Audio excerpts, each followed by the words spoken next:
Sawadee Krap, I'm JP Mestanza. Welcome to Phuket Extra, brought to you by pvcphuket.com. After weeks of foreigners scrambling to have their permits to stay extended by immigration before the visa amnesty deadline expired on Saturday, September 26, the Phuket News today was informed by the Prime Minister's office that the visa amnesty has now been extended through to October 31st. The whole thing, no doubt, comes as a massive annoyance to so many foreigners who had been dealing with their visa issues on top of any economic hardships, all caused by the COVID-19 pandemic. However, Lieutenant Colonel Udom Tongchin, the Deputy Chief of Phuket Immigration, said today that although he was aware that the Immigration Bureau in Bangkok had requested an extension of the amnesty, and they told them that an announcement would come by 4:30 p.m. today, as of this broadcast, they have yet to receive confirmation of the extension. He said, quote, "Foreigners who have applied for an extension but have yet to have the full extension stamped in their passport will be stamped to stay until October 31st. Asked how he felt about his officers being overworked for weeks making sure foreigners' applications to extend their permits to stay were being accepted before the deadline expired on Saturday, to only now have all their hard work rendered pointless by a single decision in Bangkok, Lieutenant Colonel Udom said, "This is Thailand." Rumors swirled over the weekend after a tweet by prolific travel blogger and longtime expat Richard Barrow was posted on Saturday, along with photos of an unsigned document with legal stationery that said that the amnesty was expected to be extended until the 31st of October and would come into effect soon. For more, visit thephuketnews.com. Officials in Bangkok will extend the state of emergency until the end of October, while also tentatively approving the long-stay special tourist visas that will be used for arriving foreigners next month. This is the 6th time the state of emergency has been extended in Thailand, and although it won't become truly official until tomorrow when the cabinet meets, it allows the government the legal power to enforce mandatory quarantine and streamline disease control plans. Meanwhile, Thailand is expected to finally welcome international tourist arrivals next month, albeit with small numbers, just accepting about 300 tourists per week, with 14-day mandatory quarantine and a special tourist visa that has been approved for the measure. It gives arriving tourists 90 days in Thailand with the ability to extend twice more for 90 days at a time.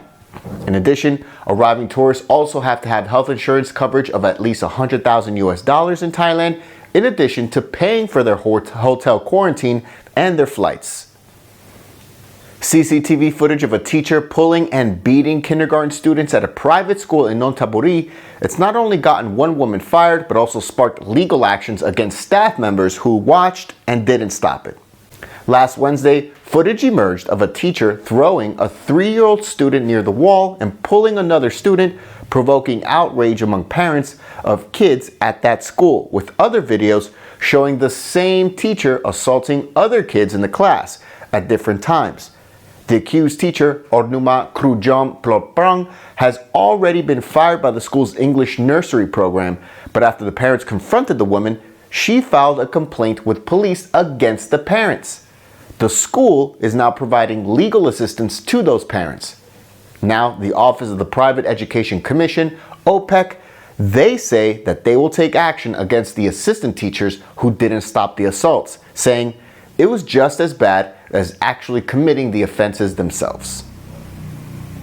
Thailand's defamation laws are making headlines after the people behind a resort in Koh Chang filed a defamation lawsuit against a former hotel guest over negative reviews he's posted on several review sites.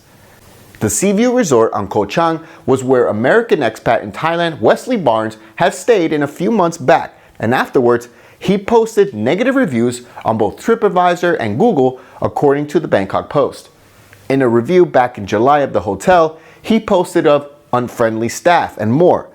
Well, the people who run the resort recently filed a defamation suit against Mr. Barnes and have sent a 5-page statement to travel blogger and expat Richard Barrow, who tweeted it out to his over 167,000 followers.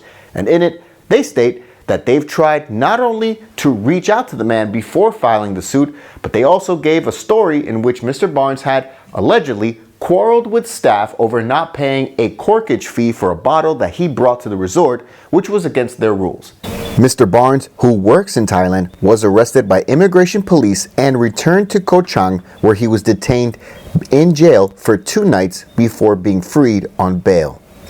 In a statement, the resort's rooms division manager said, quote, "We chose to file a complaint to serve as a deterrent as we understood he may continue to write negative reviews week after week for the foreseeable future," adding, quote, "We agree that the defamation law may be viewed as excessive for the situation," going on to accuse him of fabricating stories.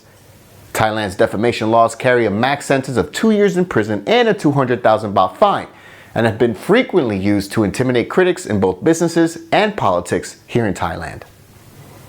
Police and prison guards are searching for a female prisoner who escaped from Vashida Phuket Hospital in Phuket Town during her doctor's appointment on Saturday morning.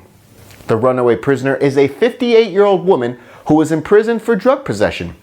She escaped from one of the restrooms in the hospital, with hospital CCTV cameras recording the woman quickly leaving the building.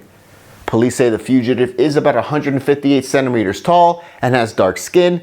She left the hospital wearing a sarong and a hospital's blue patient shirt with the hospital's name on the back, Vashida. Anyone with information is urged to call police at 076-212-104. 22 new COVID-19 cases in Thailand today, the highest daily total since late April, with 16 of the new cases being Thai soldiers returning from a UN peacekeeping operation in the South Sudan. The rest are Thais returning from India, Pakistan, and the Philippines, with the new total at 3,545, 95 patients recovered, and the death toll unchanged at 59 still for the nation. And that's it for Phuket Extra, brought to you by PVCPhuket.com. For safe, secure, and soundproof windows, visit PVCPhuket.com. Thanks again for watching, and we bring the news to you every day from our humble little operation here. We'll be back tomorrow. Until then, stay classy, Phuket.